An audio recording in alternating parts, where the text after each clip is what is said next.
All right, now joining us in the broadcast, we've got Professor Georgia Cafero, who's a professor at the Georgetown University, and he's also the CEO of the Gulf State Analytics.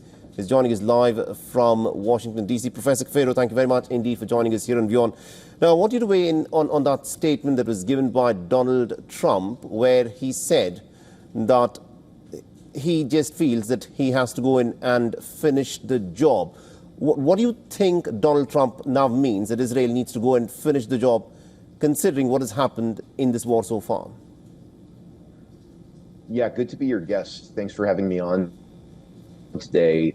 I think there's a few ways to look at this. Something Trump has done in the past during negotiations is he puts out these really bold, provocative statements, which is sort of seen as a tactic of putting more pressure on one side to hurry up, make some more concessions immediately in the interest of getting some sort of grand deal across the line.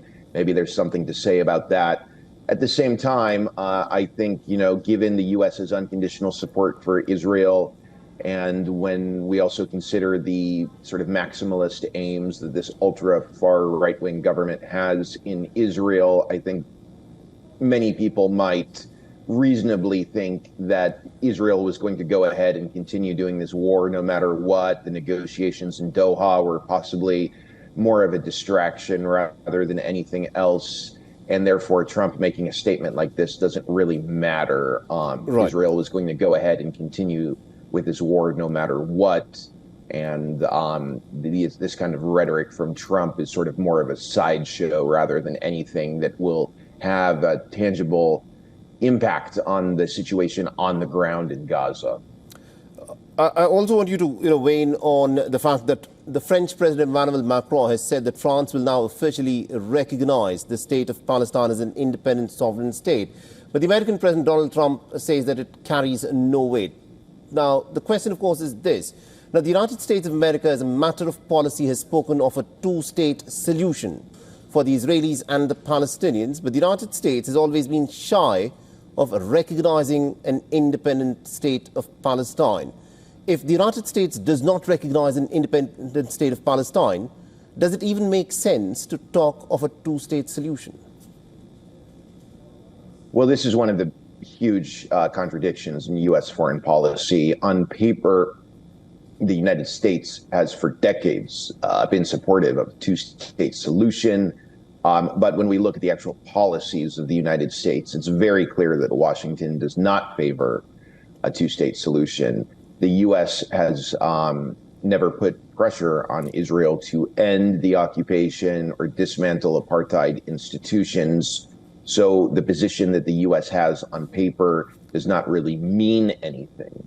Now, with respect to the decision that France made to recognize the state of Palestine, that is interesting, and there is symbolic weight there. As you were showing a few minutes ago on the screen, there are some other European countries that have already made that move. But, France being a heavyweight in the European Union, France having a seat on the having a permanent seat on the UN Security Council, it carries a lot more weight having a country like France as opposed to, with all due respect, say Ireland or Norway making that move. But it's very symbolic, though. The French government is not putting any sanctions on Israel. They're not expelling the Israeli ambassador. There's no talk of France cutting off diplomatic relations with Israel. Those would be moves that would carry more weight beyond the symbolism. I would just add, I think it is interesting to consider how France is trying to be a diplomatic bridge between the West and the Arab world.